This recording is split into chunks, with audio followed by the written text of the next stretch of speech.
SLT Mobitel Fiber, the fiber of the nation. SLT Mobitel Fiber, the fiber of the nation. රෝස සුවඳ තවත් දෙකු කලක් රැඳෙන්න double perfume look සමගින් එන best ever Sunlight rose.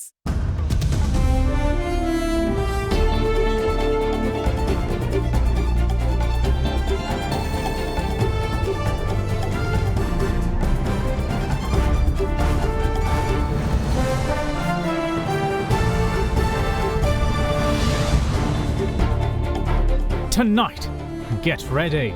The Justice Minister outlines ambitious judicial service development plans as BASL President talks of port city opportunities. Like it or not, the port city will be implemented in the years to come. And our profession has to gear our lawyers to do work relating to the port city also.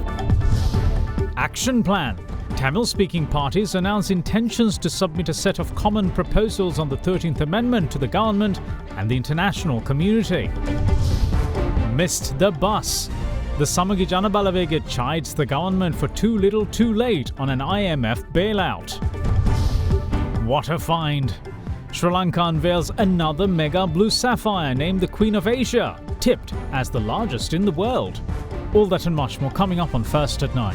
This Sunday, the 12th of December, 2021. නැවුම් කුළුබඩු 12ක එකතුවකින් no biryani mix. Restaurant රසට බිරියානියක් දැන් ගෙදරදීම. From AdaDerana, this is AdaDerana First at 9. Live from Studio 24 in Colombo. Good evening. Welcome to First at 9. I'm Dham Kekanaya. Now then, Sri Lankan health authorities say that there is a marked uptick in enthusiasm for the booster dose among the people at the moment, though that wasn't the case at the beginning of the rollout. Over 80,000 booster doses were administered yesterday, and the government calls on the people to get the jab ahead of the looming festivities, cautioning that the alternative would be to face a COVID tsunami at the end of the month. 3 preliminary vaccine studies have now confirmed that a booster dose will give adequate protection against the new COVID variant Omicron. With the discovery of Omicron, scientists and the World Health Organization were concerned that the new variant's increased mutations might enable it to evade vaccine-induced immunity. Preliminary research data from South Africa reinforced these speculations. However, a study conducted by Pfizer and another conducted in the UK showed that a booster dose was able to significantly raise immunity, raising the vaccine efficacy to around 70 to 75% against Omicron. A recent Israel study has produced similar findings. Israeli scientists said that the study examined blood samples from 20 people who received 2 vaccine doses 5 to 6 months earlier to the same number of individuals who had received a booster a month ago. They added that people who received the second dose 5 to 6 months ago didn't have any neutralization ability against Omicron, while they did have some against the Delta. The point of note is that Israel study data says that the boost increases protection against Omicron by around 100-fold. Even though these studies are recent, Sri Lankan health authorities had the booster role earmarked as a top priority. Booster doses are now being administered to everyone above the age of 20. Yesterday alone, 81,208 booster doses were given, raising the overall figure to 1,266,552. ආරම්භයේදී booster එන්නත ලබා ගැනීම සඳහාත් යම්කිසි උනන්දු අඩුකමක් තිබුණා. හැබැයි ඊයේ දිනේ වෙනකොට ඒ සඳහා නැවත උනන්දුවක් මතුවෙලා තියෙනවා. වැඩිම බූස්ටර් එන්නත් මාත්‍රා ප්‍රමාණයක් ඊයේ දවසේදී තමයි ලබා දීලා තියෙන්නේ. මේ දෙසැම්බර් මාසයේ අන්තිම සති දෙකේදී බොහෝ දෙනා තමන්ගේ නෑ හිතවතුන්ගේ ගෙවල් වලට යනවා. මේවා සීමා කිරීමේ අවශ්‍යතාවක් අපි හිතන්නේ නැහැ තියෙනවාය කියලා. ඒක නිසායි ඒ ගමන් යන්න ඉස්සර වෙලා බූස්ටර් එන්නත ලබා දෙන්න තීරණය කරේ. හැබැයි බූස්ටර් එන්නත ලබා ගන්නේ නැතුව විනෝද වෙන්න ගියොත් දෙසැම්බර් මාසයේ අන්තිම සතියේ කොවිඩ් සුනාමියකට ලෑස්ති වෙන්න වෙනවා. However, the head of the COVID-19 home treatment program, Dr. Malkanthi Galhena, says that a tendency where some family members intentionally avoid getting the vaccine has been observed. බොහෝ දෙනාගෙන් අපි විමසුවාම මේ එන්නත නොගන්න හේතුව මොකක්ද කියලා ඒගොල්ලන් හිතනවා මේ එන්නත අරගෙන ඒගොල්ලන්ගේ හිතවත් අය හරි තව කවුරු හරි පවුලේ සමාජිකයෙක් හරි එන්නත ගත්තයින් පස්සේ ඒගොල්ලන්ට ඉසේරදයක් හැදුනොත් ඇඟපත රිදීමක් ආවොත් මේ එන්නත නිසාමයි කියලා. ඒ රෝගී ලක්ෂණ වෙනත් ගොඩාක් හේතුන් නිසා එවැනි රෝගී ලක්ෂණ මතුවෙන්න පුළුවන්. මෙම එන්නත ශරීරයට ඇතුළත් කරාම ඒන් ඇත්තටම කොවිඩ් රෝගයේ රෝග ලක්ෂණ ලක්ෂණ වගේ සුළු රෝග ලක්ෂණ මතුවෙන්න පුළුවන්. ඒ මගින් කියන්නේ ඇත්තටම මේ එන්නත සක්‍රියව ප්‍රතිශක්ති කරන පද්ධතියට දායක වෙනවා. එතකොට ඔබට මේ එන්නත ලබා ගත්තයින් පස්සේ ඔබට දැනෙන රෝග ලක්ෂණ තමයි ඇඟපත රිදීම, හිස රදය සහ සුළු සෞඛ්‍ය අපහසුතා වගේ දේවල් දැනෙන්න පුළුවන්. සමහරට පොඩි වමනේ ගතියක් වගේ. නමුත් ඔබ බිය වෙන්න එපා. මේ එන්නත සක්‍රියව ශරීරය තුල ක්‍රියාත්මක වෙන නිසා එන සුළු රෝග ලක්ෂණ විතරයි මේවා. හැබැයි හැම වෙලාවෙම ඔබ එන්නත ගත් දවසේ සිට දවස් 3ක් පමණ කාලයකට මෙවැනි සුළු රෝග ලක්ෂණ ඔබට ඇති වෙන්න පුළුවන්. The world's largest single corundum blue sapphire, dubbed the Queen of Asia, went on display in Sri Lanka today. With the stone weighing over 300 kilograms, its owner expects to fetch at least $100 million per kilogram of sapphire in the international market. The world's largest single natural occurring corundum of blue sapphire went on display today in Sri Lanka. The sapphire found in the area of Balangoda in Ratnapura weighs 310 kilograms. However, any information as to when it was discovered has not been forthcoming. The National Gem and Jewellery Authority said that the weight of the stone is equivalent to 1.5 million carats. The corundum is dubbed the Queen of Asia. The Queen of Asia is currently on display in Horona.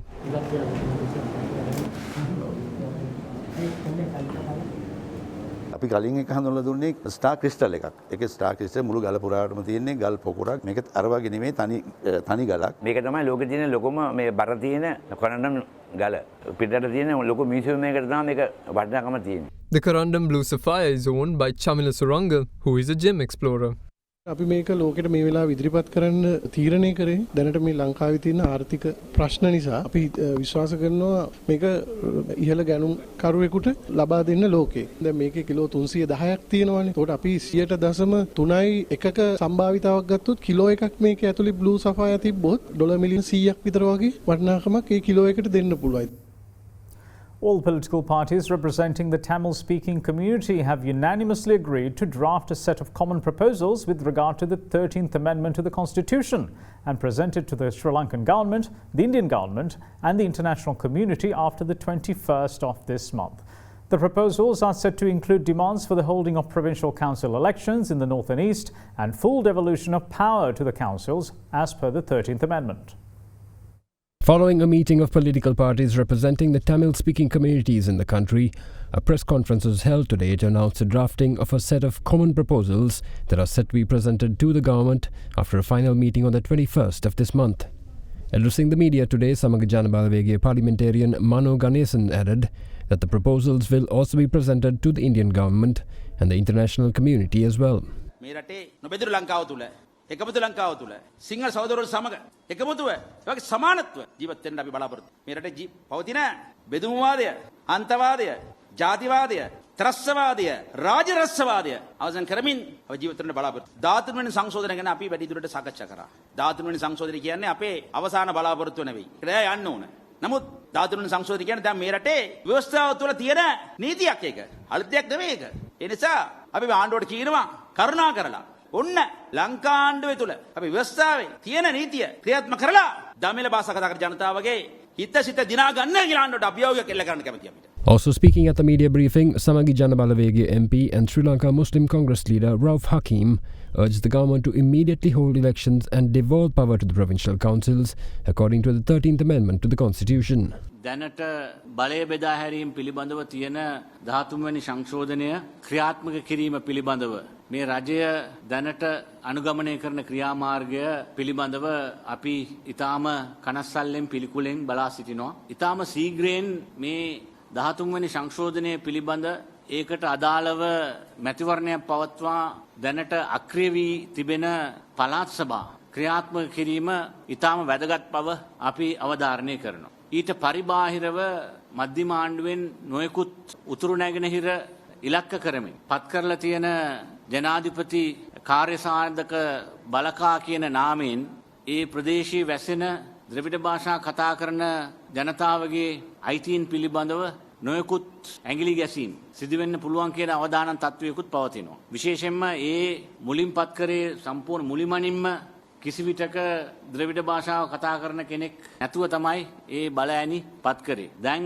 ඒ විවේචනය කාවට පස්සේ දෙතුන් දිනේ පත් කරලා තියෙනවා. ඒ අදත් පත්තරයක පළ වෙලා තියෙනවා. ඒකෙන් පත් කරපු කෙනෙක් Tamanට ඒ ගැන කිසි දෙයක් නොදන්නා බවත් ඉදිරියට කටයුතු කිරීමට බලාපොරොත්තු නොවන බවත් එතුමා දැනුම් දීලා තියෙනවා. ඒ වගේම මුස්ලිම් ජනතාව නියෝජනය කරනවා කියලා කෙනෙක් පත් කරලා තියෙනවා. එතුමන් පිළිබඳව සිවිල් සමාජයේ දේශපාලන ශාස්ත්‍රයේ මෙතෙක්කල් කවුරුත් දැන සිටියෙත් නැහැ. එහෙම කෙනෙක් ඉන්න බවත්. නමුත් මේ වගේ කිසිම සාකච්ඡාවකින් තොරව Tamanගේ අභිමතයේ පරිදි Tamanට ඕමනා හෙන්චයන් පත් කර ගැනීමෙන් මේ වගේ දේවල් පිළිබඳව මේ රටේ වැසෙන සුළු ජන කොටස් වලට යුක්තියක් ඉටු වෙයි කියලා අපි බලාපොරොත්තු වෙන්නේ නැහැ. Now, following reports of cabinet plans to discuss the subject of whether Sri Lanka will head towards International Monetary Fund assistance to tide over its reserves issues, the Samagi Jana Balawege brought up the matter at a media briefing held this morning. Speaking there, parliamentarian Dr. Harshadi Silva chided the government for doing too little too late, adding that any IMF help should have been approached in November last year instead. He also offered the government the Samagi Jana Balawege's fullest cooperation to help the country out of its current difficulties, adding that it has a 100% guaranteed action plan to save the country from debt default. අපිට ආරංචි හෙට නැවතත් cabinet එකේ සාකච්ඡා කරන්න යනවලු IMF එකට යන්න ඕනද නැද්ද කියලා. ඇයි දෙයනේ ඔක ඔච්චර සාකච්ඡා කරන්න දෙයක් නෙමෙයි. හරි මෙලහට IMF එකට ගියා නම් අවුරුද්දකට කලින් මේ ප්‍රශ්නේ මෙහෙම දුර දිග යන්නේ නැහැ. දැන් අද IMF එකට ගිහිල්ලා පරක්කු වැඩි. එදා ගියා නම් ස්ටැබිලයිසේෂන් ලෝන් එකක් අරගෙන යන්තමට කොහෙන් හරි ෂේප් කරගන්න තිබ්බා. දැන් බෑ. දැන් ප්‍රශ්නේ තියෙන්නේ මේ යන විදියට මේ ණය ගෙවා ගන්න බැරි තත්යකට දැන් මේ රට ඇවිල්ලා තියෙන්නේ. අතේ දැන් ඩොලර් මිලියන 1000ක්වත් නැහැ ද්‍රවශීලී මුදල්. ජනවාරි මාසෙට ගෙවන්න තියෙනවා ඩොලර් මිලියන 1440ක් ණය වාරිකයි පොලියයි. ජාත්‍යන්තර මූල අරමුදල සමග සාකච්ඡා කරලා ලෝක බැංකුව ආසියානු සංවර්ධන බැංකුව සමග සාකච්ඡා කරලා මොකක් හරි ප්ලෑන් එකක් දාගන්න වෙනවා. ඉන්දියාවත් එක්ක කතා කරන්න. ඒගොල්ලන්ගෙන් සල්ලි ඉල්ල ගන්න මිනිසුන්ට පෙට්‍රෝල් ටිකයි කෑම ටිකයි බෙහෙත් ටිකයි ගේන්න. ණය ගෙවන එක පුළුවන් විදියකට දැන් රීස්ට්‍රක්චර් කරගන්න සිද්ධ වෙනවා. IMF එකට ගිහලා ස්ට්‍රක්චරල් ඇඩ්ජස්ට්මන්ට් ෆැසිලිටි එකක් එහෙමත් නැත්නම් ස්ටැබිලයිසේෂන් ෆැසිලිටි එකක් කරලා දැන් මේ ප්‍රශ්නෙන් බේරෙන්න බෑ. ඒ කෝච්චිය ගියා. මේ වෙලාවේ අපිට මේ ණය ප්‍රතිස්ව්‍යුහගත කරගන්න සිද්ධ වෙනවා. ඒ නිසා මේ සල්ලි ටික අපි ඉතුරු කරගන්න ඕනේ අත්‍යවශ්‍ය සේවාවලට භාණ්ඩවලට ඖෂධවලට ඊට පස්සේ අවුරුද්දක් දෙකක් හෝ තුනක් කාලය අරගෙන නැවත යථා තත්ත්වයට පත් කරගන්න ජාත්‍යන්තර සහාය ලබා ගන්න අපි සූදානම් ආණ්ඩුවට මේ අවස්ථාවේදී ජනතාව වෙනුවෙන් අවශ්‍ය සහයෝගය ලබා දෙන්න අපිට විසඳුම් තියෙනවා අපිට ස්ථිරවම විසඳුම් තියෙනවා අපිට වැඩපිළිවෙලක් තියෙනවා අපිට හැකියාව තියෙනවා අපිට ජාත්‍යන්තර සම්බන්ධතාවයල් තියෙනවා අපි සියලුම සැලසුම් සකස් කරලා තියෙන්නේ අපිට පුළුවන් කරන්න ඒ නිසා අපි 100% සහතිකයක් දෙනවා අපිට මේක ගොඩ ගන්න පුළුවන් කියලා. President of the Bar Association of Sri Lanka, Salia Pires, sees the Colombo port city as a trove of fresh opportunities for Sri Lanka's lawyers, but called on the profession as a whole to ensure that they are well equipped to handle necessary tasks. His comments came during a book launch which was also attended by Justice Minister Ali Sabri, who revealed his expectation to at least double the country's judiciary within the next 3 years. The book, Recent Developments of Criminal Law Digest, authored by Attorney-at-Law Premaratna Jayasinghe, was launched at the BMICH yesterday under the patronage of Minister of Justice Ali Sabri. Speaking at the event, the Justice Minister touched on the deficiencies of the judicial sector and his plans to put it right. ලෝකයේ දර්ශකයක් තියෙනවා. මිලියනයකට සිටිය යුතු විනිශ්චයකාරවරු ප්‍රමාණය පිළිබඳ. තායිලන්තය, මැලේසියාව වගේ middle income රටක 58 දෙනෙක් 60 දෙනෙක් විතර ඉන්නවා. ඉන්දියාවේ ඒ රටෙත් ඉන්නවා එච්චර ලොකු රටක් වෙලා මිලියනයකට 22 දෙනෙක්. අපේ රටේ ඉන්නේ මිලියනයකට 15 දෙනෙක්. ඉතින් මේක ලොකු ප්‍රශ්නයක්. පළවෙනි අදියර හැටියට සුප්‍රීම කෝට් එකේ 11 දෙනෙක් හිටපු විනිශ්චයකාරවරුන් 17 දක්වා වැඩි කරලා සංශෝධනයක් කළා. ඊළඟට කෝට් ඔෆ් අපීල් එකේ 12 දෙනෙක් හිටපු එක අපි 20ක් දක්වා වැඩි කරා. අවසාන වශයෙන් ඉස්සර ඊළඟ නඩුවේ දිනේට මාස 6ක් ගියා නම් සුප්‍රීම කෝට් එකේ දැන් දෙන්න ඕන මාස 2ක්. දෙවෙනි ක්‍රමය අපි දන්නවා ලංකාවේ නීති සමහර ඒවා යාවත් කාලින වෙලා නැහැ අවුරුදු 100කටම. නීති 94කට දැන් අපි අත ගහලා තියෙනවා. 7ක් දැන් අපි සම්මත කරගෙන තියෙනවා. තව 4ක් මම ජනවාරි මාසෙ 11 වෙනිදා අපි සම්මත කරගන්නවා. දැන් අපි උත්සාහ කරන්නේ ලබන ජූනි විතර වෙනකොට අපිට ලංකාවේ ඩිජිටල් කරණය පටන් ගන්න පුළුවන් වෙයි. මේ දැන් අපේ දෙන ක්‍රමවේදය අනුව ලංකාවේ 35000ක ක්‍රෙඩිට් කාඩ් එකටයි 2 බිලියන් ක්ලේම් එකයි එකම වෙලාවක් යන්නේ. දැන් අපි හිතුවා මේක වෙනස් කරන්නට. අපි ස්මෝල් ක්ලේම් කෝට් එකක් කියලා එකක් හඳුන්වලා දෙනවා අනිත් රටවල් වල තියෙන. ඒ කියන්නේ මිලියන 2කට වඩා අඩු නඩු වලට තාක්කි දිදී ඉන්න තරම් ලොකු නඩු නෑ විශේෂ හේතුවක් නැත්තම්. ඒක ඇෆිඩවිට් හරහා විසඳ ගන්න ක්‍රමවේදයක් හඳුන්වලා දෙනවා. වෙනම කණ්ඩායමක් මාස 6ක් තිස්සේ වැඩ කරලා අපිට ඒ ඩ්‍රාෆ්ට් එක ලබා දීලා තිනවා.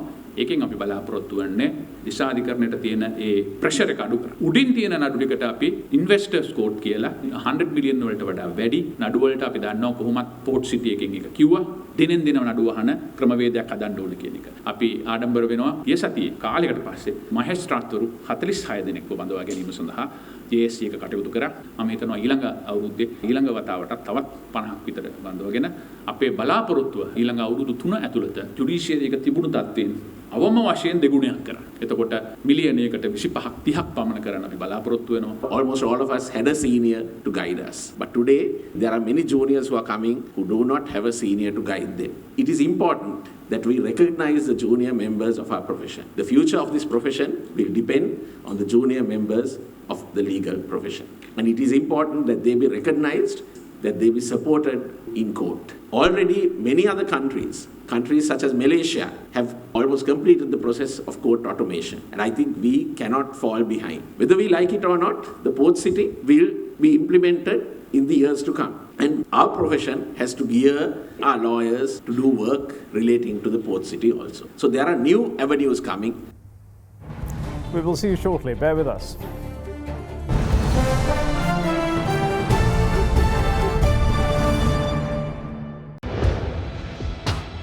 Big 3.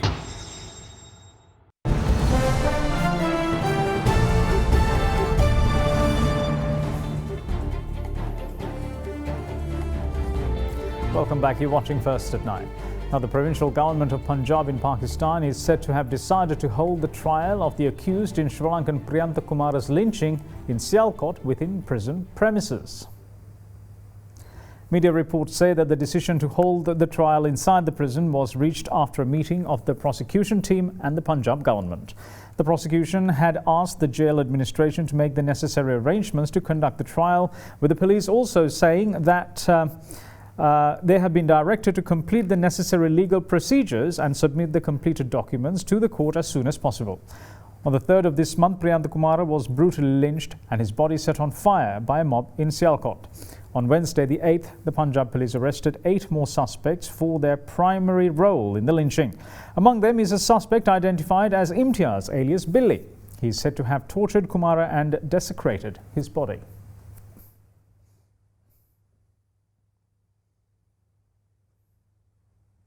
The online filling of health declaration forms has been made mandatory from the 1st of January next year.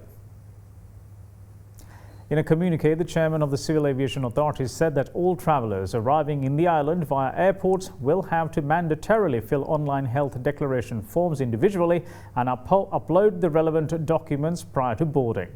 Passengers should have the relevant QR code with them either on mobile phones or as a hard copy.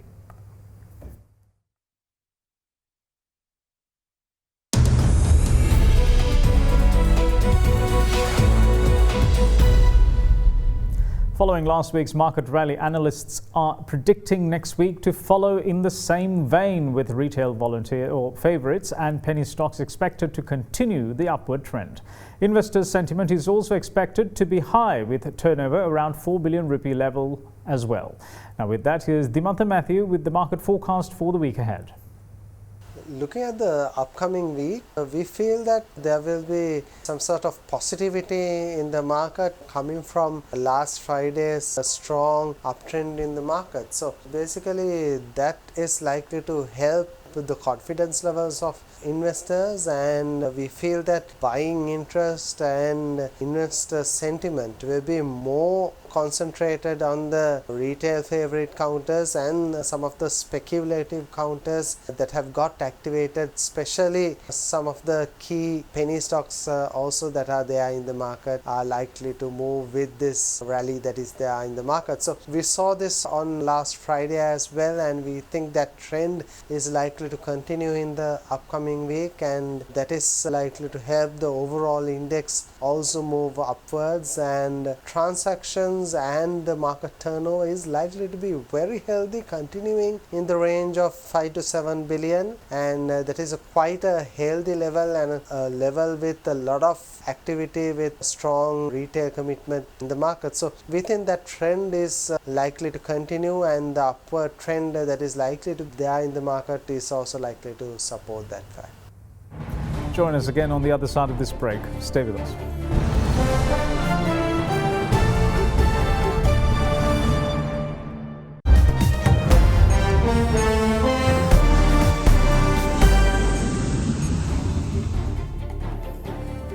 Welcome back. This is First at 9.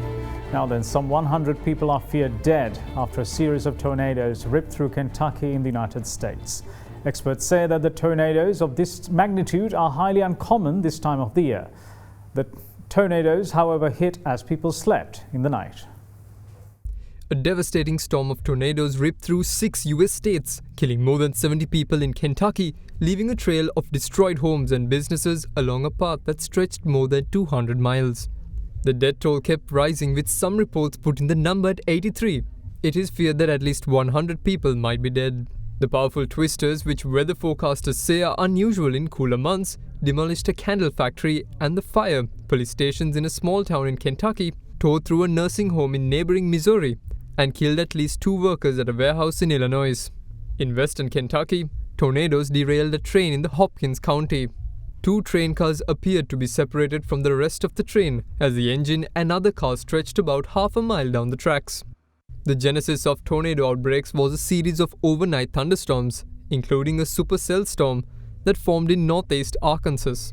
That storm moved from Arkansas and Missouri into Tennessee and Kentucky. I was saying, wait a second, this is December. How is this happening in December? This is the kind of thing you would only see at the height of the season, March, April, May. I'd never seen anything like this time of year. And you hardly ever see something like this. The intensity of the storms, and then the one central tornado that hit Mayfield, its path was almost 200 miles long. I've never seen anything like that. In fact, there's only ever been 2 tornadoes in history that have tracked that far. The number one thing that made this so deadly is it happened at night. A lot of times people rely on a visual confirmation to go into shelter. Some people were probably asleep. So the size of the tornado too was also a factor. I think the biggest cell in this outbreak was probably maybe a mile or 2 in diameter. That means there's really no place to hide. It's so large and so powerful that even if you're in shelter, you're at danger of losing your life.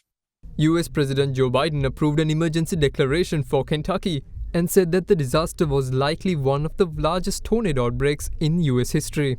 He told reporters he would be asking the Environmental Protection Agency to examine what role climate change may have played in fueling the storms, and he raised questions about the tornado warning systems. It's certainly true that climate change is making it more likely to have intense tornadoes outside of the usual season. Climate change is also changing the area where tornadoes go. It used to be that Oklahoma, Texas, that area was center of Tornado Alley. In recent decades, that has shifted. It's more in the southeast. So certainly the seasonality is changing. The location we get these storms is changing. But one thing I might mention is there's no evidence yet that climate change is causing an increase in strong tornadoes.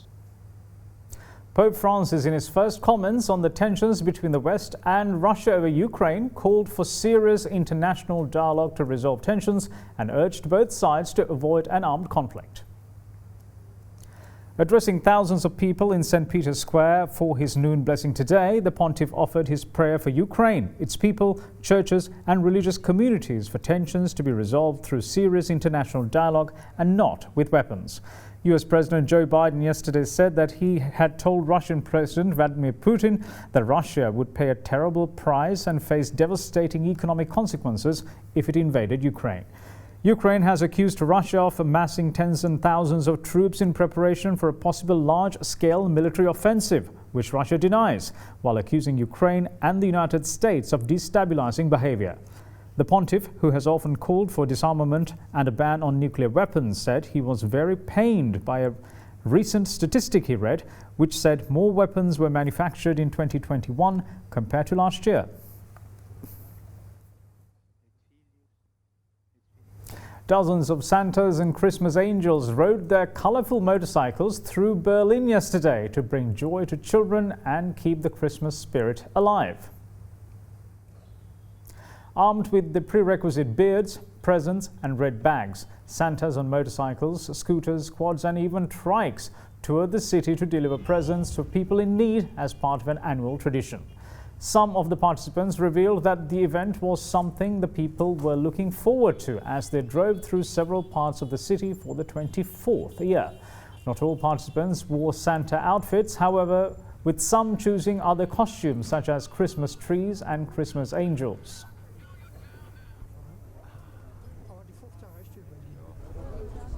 And that's it from all of us here at First at 9. Thanks for watching. Bye-bye.